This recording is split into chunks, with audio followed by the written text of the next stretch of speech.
दिल्ली दंगों की वो तस्वीरें हमें याद होंगी। दिल्ली दंगों का वो मंजर हमें याद होगा। अंकित शर्मा हमें वो याद होगा। वो भजनपुरे का पेट्रोल पंप जब जला दिया गया था तो वो भी हम सबको याद होगा। किस तरीके से हिंदुओं पर एक साजिश के तहत हमला हुआ था वो भी हम सबको याद होगा। वो लोग मौजूद हैं जिनके पेट्रोल पंप जला दिए गए थे। इंस्टीट्यूट में 60 बच्चे थे, आगे पीछे के गेट पर आग लगा दी गई थी।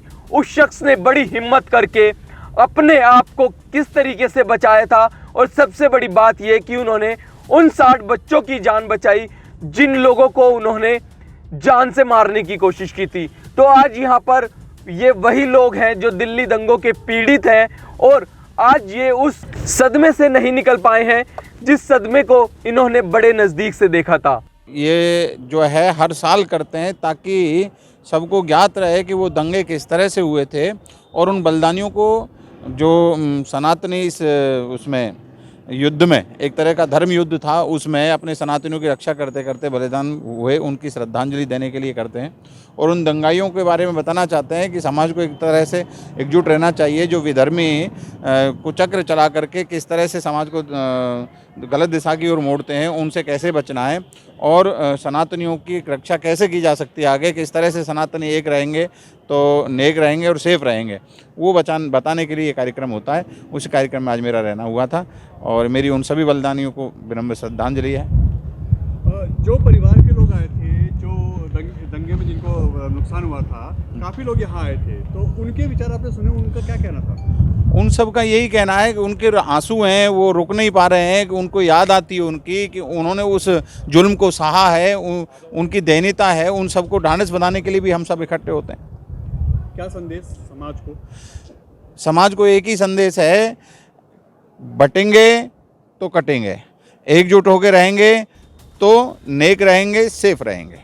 जो शहीद हुए थे उनकी याद में बरसी मनाई जा रही है। कुछ ऐसे लोग हैं जिनको सजा भी हुई है, उनके परिवार के लोग भी यहाँ पर मौजूद हैं। ऐसे में दिल्ली दंगों की वो तस्वीरें हम कभी भूल नहीं सकते। 2020 की वो भयानक तस्वीर थी जब दिल्ली दंगों को लोगों ने बड़े नज़दीक से भी देखा था। और यहाँ पर बहुत से ऐसे परिवार हैं जिन्होंने इस मंजर को बहुत नज़दीक से देखा है, इस मंजर को महसूस किया है।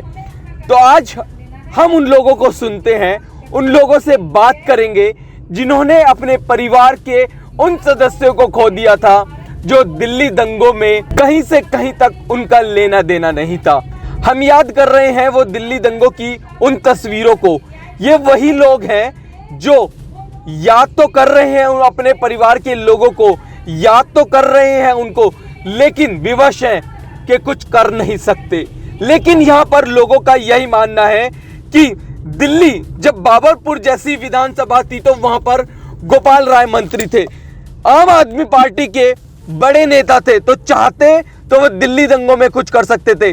लेकिन यहाँ के लोगों का यही कहना है कि उन्होंने कुछ नहीं किया दिल्ली दंगों के लोगों के लिए। रमाकांत जी, आपको याद होगा उस समय ये पूरा इलाका दंगों से प्रभावित था, काफी लोग मारे गए थे। याद आता है वो मंजर?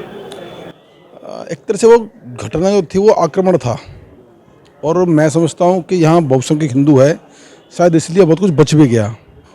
नहीं तो आज जो चीज़ उस वक्त वहाँ हुई, मैंने देखा है, वो मौजपुर चौक भी और भजनपुरा मार्केट भी, जो पेट्रोल पंप जला वहाँ पर था मैं, वहाँ केवल चालीसा करने के माध्यम जो लोग कर रहे थे उन पर पथराव किया गया और उसके बाद ऐसे ऐसे लोगों को झूठा फंसाया गया जो इस दिल्ली में ही नहीं थे। एक हमारे कार्यकर्ता हैं, वो दिल्ली में नहीं थे उस दौरान, गांव गए थे 4-5 दिन के लिए, उनको भी झूठे नाम पे फंसाया गया। वो तो शुक्र है उनके पास रिकॉर्डिंग थी, फ़ोन की जो लोकेशन मिल जाती है, वो गए वहाँ पर, उन्होंने कहा भाई साहब मैं दिल्ली में ही नहीं हूँ तो मैं किसी में कैसे इन्वॉल्व हो सकता हूँ। वो दिल्ली से बाहर थे, उनकी रिकॉर्डिंग उन्होंने फ़ोन में लोकेशन से उनको मालूम पड़ा, तब जाके बड़ी मुश्किल से वो बचे। ऐसे बहुत सारे लोग जो झूठे केस में फंसाए गए हैं जिनकी जमानत आज तक नहीं हुई है, ऐसे लोग भी हैं। एक 5 गाँवड़ी में एक कोई ख़त्म हुआ है अखबारी द्वीप करके, उसमें 2 भाई हैं, वो झूठे केस में फंसे हैं। वो घर में थे बेचारे, और उनको ही जेल की जाना पड़ा, केस लड़ना पड़ा, वो हमारे परिचित थे। तो ऐसे बहुत सारे लोग हैं जो झूठे केस में फंसे हैं। मुझे लगता है इसके लिए सरकार, उस वक्त तो पुलिस साथ थी, लेकिन बाद में पुलिस ने भी कोई सहयोग नहीं किया। जो लोग झूठे फंसाए गए, जैसे फंसाए गए, पुलिस ने शायद देखा ही नहीं कि हम लोग ने क्यों फंसा रहे हैं। उन्हें तो केवल लिया और खाना पूर्ति करने के लिए, क्योंकि उन पर कोई नहीं मिलना था। बराबर लोग कहे, जितने मुसलमान फंसाए उतने हिंदू ही फंसाने पड़े। तो जो भी जहाँ फोटो नजर आया, नहीं नजर आया, झूठी सच्ची शिकायतों पर उनको फंसा दिया गया। तो उस समय जो हालात थे रमाकांत जी, क्या आज नहीं लगता कि चुनाव के समय सोच समझ के आदमी को वोट देनी चाहिए? क्योंकि अगर वोट फिर वही गलत आदमी पड़ा, वो आम आदमी पार्टी के जो निगम पार्षद हैं ताहिर हुसैन, उनके ऊपर आरोप लगे थे उस समय। देखिए, दुर्भाग्य है कि उस व्यक्ति को चुनाव लड़वाया जा रहा है और उसको लड़वा रहा है ओवैसी, जबकि वो ताहिर हुसैन दंगों में साजिश, जेल में बंद है, बाहर नहीं निकला है। कोर्ट में केस चल रहे हैं, अलग बात है, लेकिन वो तो सीधे सीधे उसको सबूत हैं उसके। तो ऐसे व्यक्ति को चुनाव नहीं लड़ना चाहिए। ये एक प्रकार से मुझे लगता है कि तुष्टीकरण है मुसलमानों को, कि उनको एकदम इकट्ठा करके उनको लड़वाया जाए, और जितने वहाँ क्षेत्र मुस्लिम रहते हैं उन सबको इकट्ठा किया जाए। वहाँ और भी मुस्लिम लड़ रहे हैं, उनसे दिक्कत नहीं है, चुनाव लड़ने का सबको है, चाहे हिंदू हो चाहे मुसलमान हो, कोई और हो। लेकिन जो व्यक्ति आरोपी है इतना बड़ा, उससे तो सर उससे बचना चाहिए था, ओवैसी को बचना चाहिए था, और वहाँ के क्षेत्र जनता है उसके बचना चाहिए था। कोई जीते, भाजपा जीते या अन्य पार्टी जीते, वो विषय नहीं है, लेकिन ऐसे व्यक्ति को टिकट देना, उसको वोट देना, जो वोट देगा वो भी मैं समझता हूँ उसका समर्थन करने वाला भी शायद वो देश का गद्दारी है जो उसका समर्थन करेगा। हालात तो खराब ही थे, पूरे एरिया के अंदर बहुत ही ज़्यादा दुखद था जब पुलिस ही उनका सामना नहीं कर पाई। वहाँ पर हम क्या कर पाते उससे। आती हैं कभी कभी, जब जिक्र आता है तो उन बातों को याद किया जाता है, आती हैं चीज़ें पलट पलट के दिमाग में आती हैं। भाई इस तरीके की घटना दोबारा ना हो, बिल्कुल नहीं होना चाहिए, ये तो कहीं भी नहीं होना चाहिए। हाँ, सुना मैंने कि काफ़ी लोग आए, न्यूज़पेपर में पढ़ा, न्यूज़ में पढ़ा आप लोगों के माध्यम से, काफ़ी लोगों को चोटें आई हैं या उनकी जाने गई हैं। तो उस समय CAA कानून लागू हो रहा था। ये किनके लिए था? ये था अफगानिस्तान, पाकिस्तान और बांग्लादेश, जो कभी हमारे ही भूमि थी। वहां पर सनातनी ही रहते थे, वहां पर भी रामधुन होती थी, वहां पर भी भागवत कथाएं होती थी। लेकिन जब वहां विधर्मी बढ़ गए तो वो हिस्सा हमसे छूटता चला गया। अंतिम बार 1947 में देश का बंटवारा हुआ। उस समय हिंदुओं को भी और मुसलमानों को भी एक मौका दिया। जो मुसलमान भारत में रहना नहीं चाहते वो पाकिस्तान आ जाएं, और जो हिंदू पाकिस्तान रहना नहीं चाहते वो भारत आ जाएं। ये कुछ समय के लिए था। कुछ समय बाद बॉर्डर सील हो गए।